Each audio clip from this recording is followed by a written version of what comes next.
Doutor, indo para o campo político, que razões levaram o senhor a colocar seu nome à disposição para disputar as últimas eleições para deputado estadual?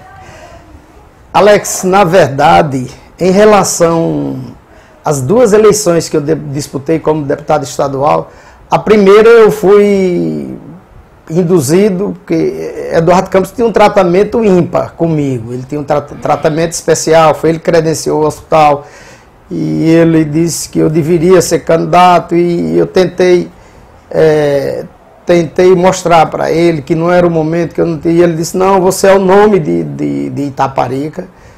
Então foi uma coisa satisfatória diante da pouca estrutura financeira da gente. Isso tem sido uma constante, você mesmo sabe disso. E a gente teve aquela votação em torno de 21 mil votos, que se a gente tivesse agregado, o que a gente gasta numa campanha é ínfero, é o que o vereador de Petrolândia eleito gasta, né?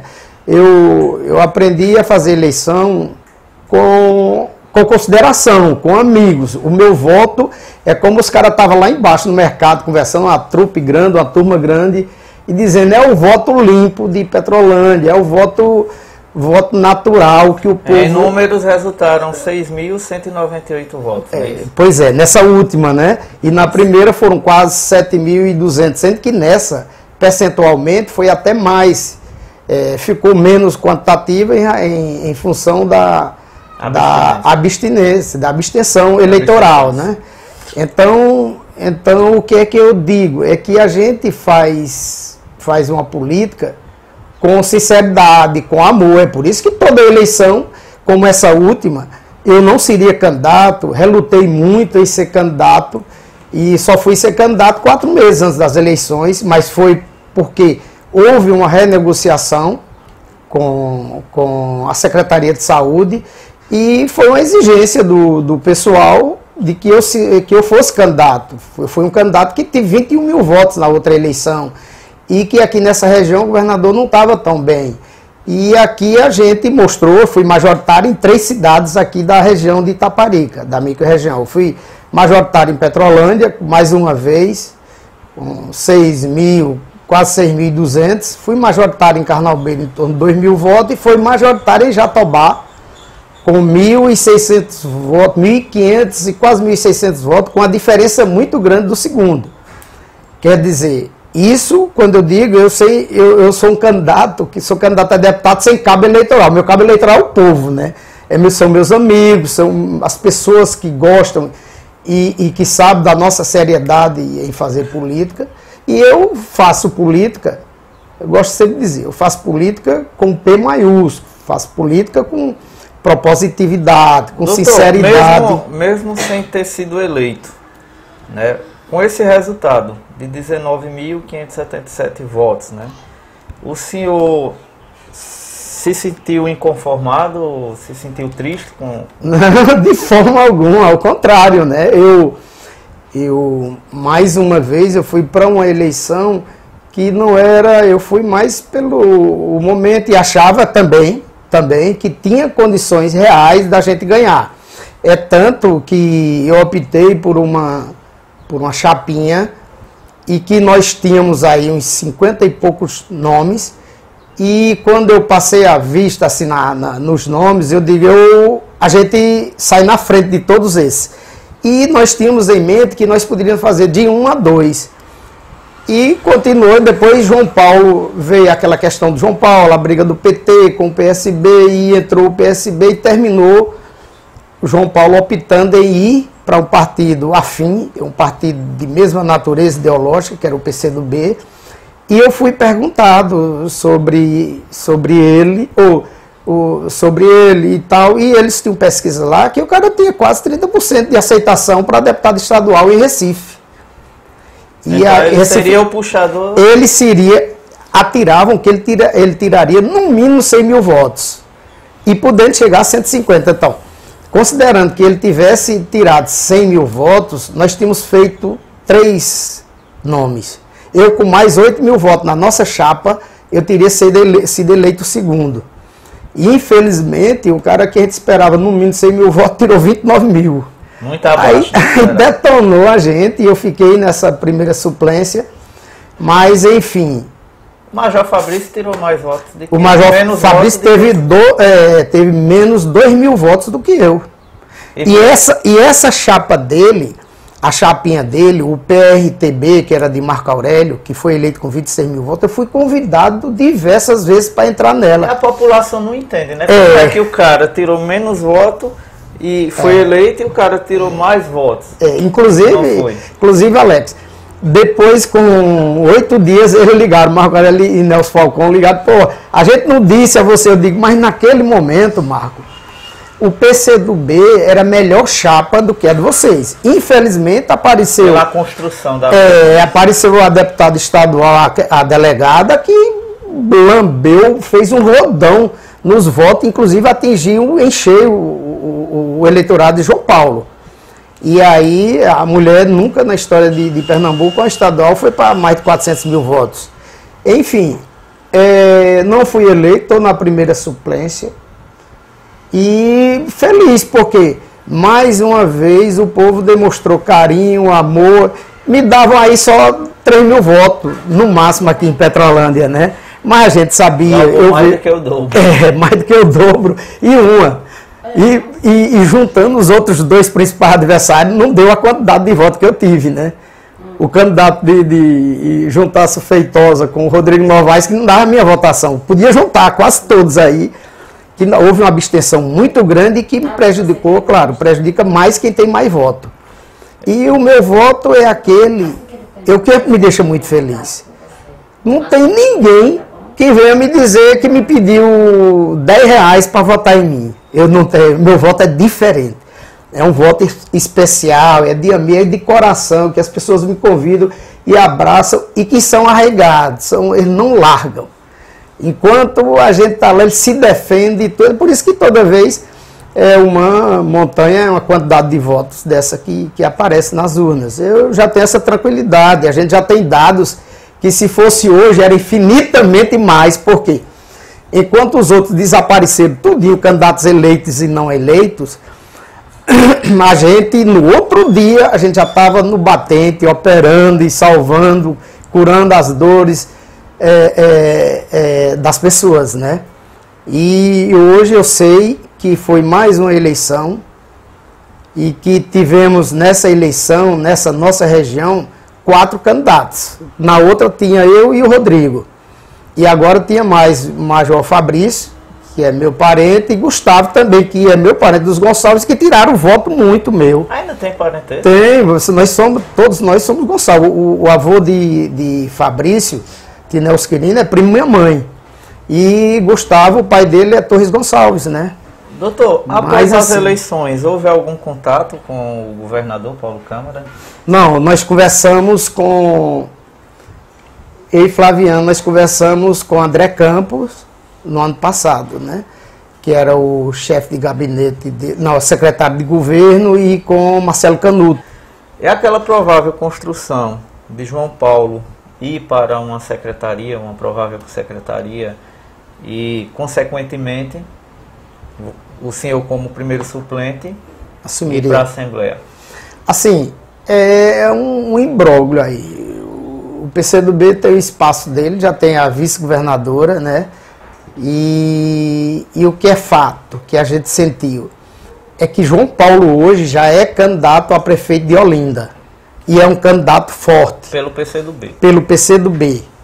E o prefeito de Olinda, o Lupécio, é um candidato de massa, de sindicatos, sendo que na área de educação, e muito forte e atrelado também ao Palácio.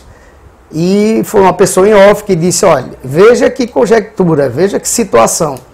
O João Paulo sendo elevado à condição de secretário, vai haver um certo desequilíbrio. Por mais que ele não queira, por mais que ele seja ético, ele vai querer defender a sardinha dele, né? Puxar para a sardinha dele. E aí, o outro é um aliado e prefeito de Olinda, aliado de Paulo Câmara, do governo. E aí o governo ia botar uma condição diferente nas mãos de João Paulo para tentar desequilibrar a situação lá. E tu sabe que a questão política, ela rola bem bonitinho no palácio, e os cabas sabem. Se desse essa condição a João Paulo, poderia ser que desse uma diferenciação para ele. Enfim, é uma questão que eu na verdade, todas as conversas, as prévias que saíram, foram tudo peruas, todas conversas fantasiosas, e a gente de fato não tem, eu na verdade, eu não vou mentir, eu não sei nada diferente disso. Mas ele é candidato a prefeito de Olinda. Então provavelmente está descartada a hipótese. Assim, nem digo que descartado e nem ele que sai no candidato à prefeitura de Olinda, consequentemente ele abre espaço. Se ele for, ele é candidato, pelo que conjectura lá. E se ele ganhar, abre espaço, que seria, no caso, seria o meu nome, né? Mas isso há 2 anos. A questão de secretaria, de mudança de secretário, ela é muito dinâmica, né? Que o governador, ele sempre fica, é um jogo de xadrez, ele fica mexendo, procurando as peças melhor para compor o jogo administrativo dele. Então, eu não sei, o que é fato é que eu estou feliz, muito feliz, porque a questão do hospital está bem resolvida, e eu gosto muito de estar junto do povo, e aqui, independente de ser deputado, a gente está servindo ao povo tão quanto eu fosse deputado. Eu não poderia vir aqui, doutor, lhe entrevistar e não perguntar, em 2020, há possibilidades? É assim, como eu disse, nós somos atores políticos, a gente gosta de política. O que eu posso te dizer, Alex, é que a gente não foge à luta, né? O nosso nome está aí, agora nós vamos, com razão, respeitar todas as adversidades, todas as dificuldades que poderão existir. A gente tem que estar... Eu queria disputar uma eleição com a minha condição de disputa resolvida. Tanto a questão, eu fui muito por eleições, eu fui para Carnaubeiros, perdi uma eleição por 7 votos, porque eu fiz 32 dias antes, porque meu pai me pediu e porque a gente tinha que resgatar lá, e eu fui. E ninguém acreditava, e a gente teve eu vim 2 eleições de deputados que eu não estava pensando nisso e que eu tive que ser. Não me arrependo, não sou homem de estar murmurando, estar arrependido daquilo que fez. Mas assim, eu gostaria de ir numa situação diferenciada, onde eu tivesse preparado financeiramente, onde o hospital tivesse funcionando de forma independente de mim. E assim, nesse momento, o que eu posso te dizer é o seguinte, é que o meu nome está aí, não digo que não serei, e nem também é época para dizer que serei candidato a prefeito. Agora, que nós não baixamos a guarda e a gente trabalha incessantemente, dia e noite, pelo povo mais sofrido, e é isso que a gente vê, e que hoje nós temos uma situação das eleições para cá, como nós não paramos, diferente de todos os outros candidatos perdedores e eleitos que desapareceram, a gente está direto no meio do povo, direto trabalhando, sanando a dor dele e curando as mazelas de saúde. E nós estamos aí, agora que nós estamos num momento especial. Eu acho que Deus pôs aí uma coisa diferente na vida da gente, e que no momento, nós estamos num momento especial em todos os sentidos, em todos os aspectos, inclusive financeiramente, e Deus é quem vai preparar isso aí. Se tiver que ser, será.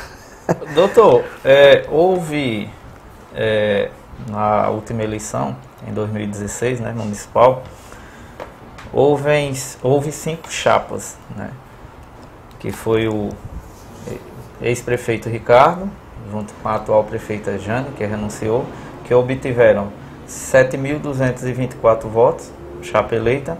Fabiano Marques, 7.174 votos, e o senhor com 4.021 votos naquela eleição. Tendo em vista, aí teve o PT local, né? Eu não estou com a quantidade, mas ficou em 4º lugar, digamos assim, e mais o Catamarã. Erivaldo Catamarã, que ficou em 5º lugar. Em cima desses números, né, um município que houve 5 candidaturas postas, após a eleição, houve algum contato entre vocês? Houve alguma aproximação, tanto deles como sua, para uma construção de uma chapa ou de algum alinhamento político? Assim, Alex, eu gostaria logo de trazer uma estatística. Eu vinha, desde a eleição do deputado, a gente vinha com pesquisa de 3 em 3 meses. Só para você ter uma ideia, 15 dias antes, 17 precisamente, antes das eleições, Armando me chamou e disse, uma pesquisa aqui que eu mandei fazer. Armando Rodrigues? Armando Rodrigues. Eu estou com essa pesquisa aqui. Eu tinha 35 e fração. E Fabiano e o pastor Ricardo, todos os dois com 21 e pouco. Estavam meio que e os outros empatados. Mas tinha uma diferença grande. Ele disse até, você é o prefeito. Ele disse a mim e a Flaviane. Aí nós conversamos outros assuntos e eu saí. Eu pus uma pesquisa logo após e confirmou esse resultado. Ao invés de quase 36, eu fui para 37 frações. E houve um crescimento de Fabiano com o pastor Ricardo, os dois empates com 24%. Naquele momento eu chamei o pessoal, inclusive tinha aqui, e eu disse, a gente não perde essa eleição. Mas aí apareceu um fato muito diferente, assim, muito estranho ao nosso querer, a nossa vontade, e ele que foi... A gente tem que ter, a política ela tem que ter a estrutura financeira. Eu tinha um dinheiro para receber do Estado e quando fomos lá o Estado disse que não tinha o dinheiro e não ia pagar. E aí eu chamei, nós tínhamos 22 candidatos e a gente fez uma reunião porque eles iriam ter uma ajuda financeira.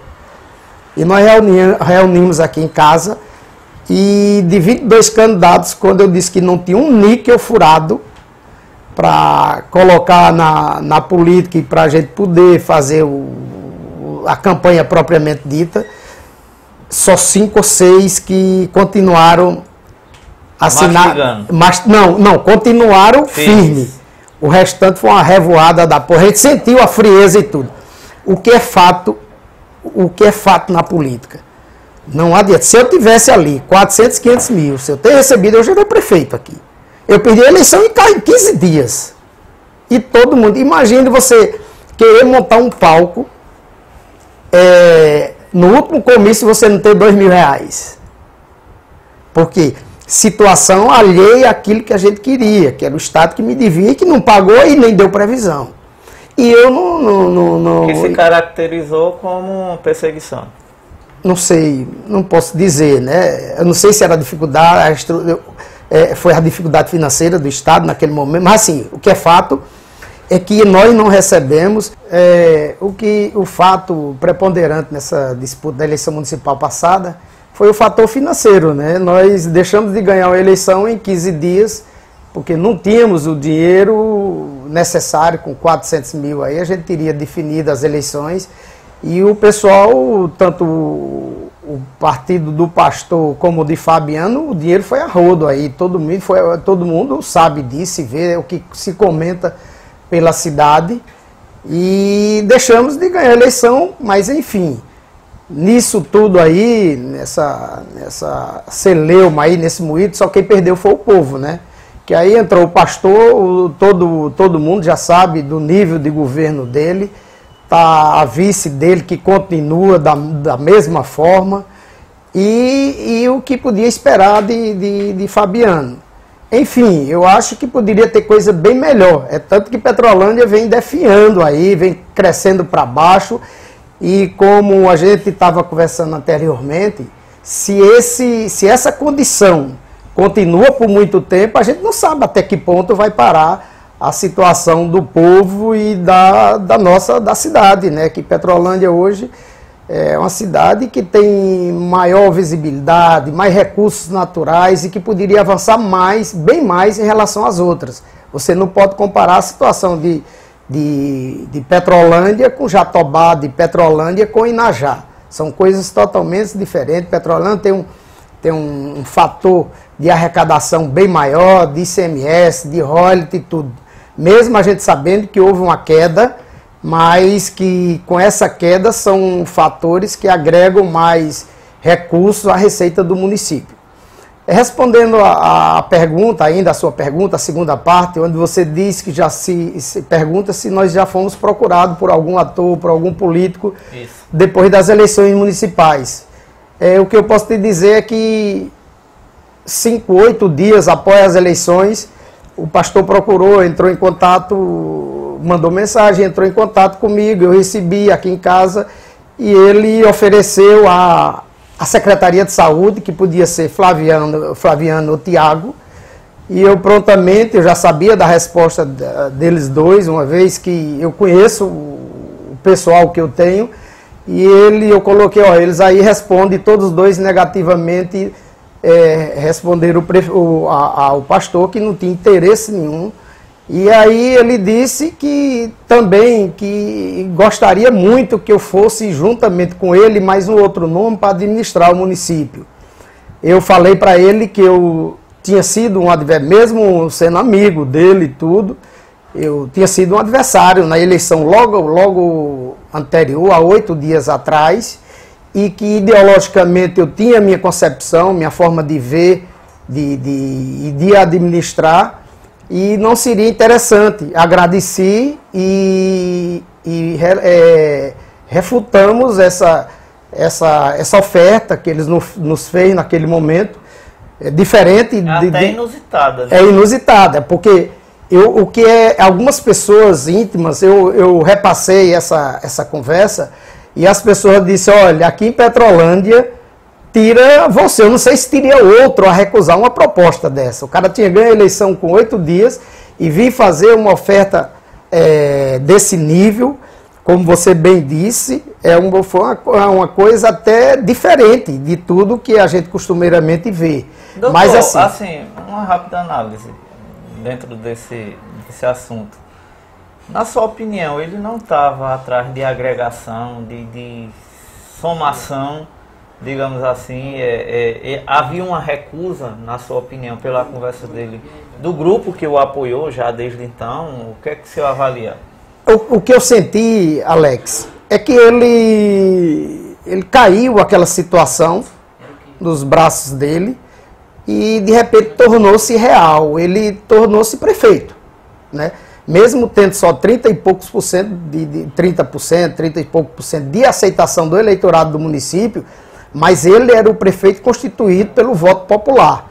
E ele não sentia, pelo que deu para perceber, ele estava querendo oxigenar, ele estava querendo melhorar e sentiu que aquilo que estava com ele naquele momento ali não era o que ele queria e que ele pensava para o município. E, na verdade, se você for fazer um reprise ou um pensamento daquilo que ele conversou naquele momento, ele poderia estar totalmente correto. Se de repente ele tem conseguido um intento desse, uma coisa dessa, um apoio nesse sentido, poderia ser que ele tivesse dado um norte ao governo dele, ao nome dele. E ele, de forma inexperiente, nunca tinha passado por uma situação dessa. E, na verdade, não é fácil. Eu acho que administrar um município do porte e com a celeuma que tem no município de Petrolândia, ele faltou algo mais e, de repente, era isso que ele procurava para dar certo o mandato. Infelizmente, quer dizer, foi como todo mundo já sabe aí. A cidade ficou acéfala, perdeu de forma bizonha, ele abriu aquela história, se você não pode com pote, não pega na rodia. E aí ficou e a vice assumiu e tá desse jeito aí. Fora Ricardo, houve outro personagem? Não, contra outro grupo aí, a gente não teve conversa, e até porque a gente espera que apareça atores novos. Acho que tem que dar uma oxigenada aí na política. Petrolândia está muito cansada desses nomes que tem aí, que passam pelo mandato de gerenciador público, e a coisa fica cada dia pior, né? Então, na sua opinião, esse grupo que vem há um bom tempo administrando já está defasado? Eu acho que o tempo aí passou, o tempo acabou, tá aí a população, tá os fatos existentes na administração, nessas 4 administrações, de que Petrolândia tá entregue às baratas, né? Todo mundo sabe, isso é uma coisa que o povo mesmo diz de voz corrente aí na cidade. E que a gente vê, muitas vezes você me provoca e eu respondo.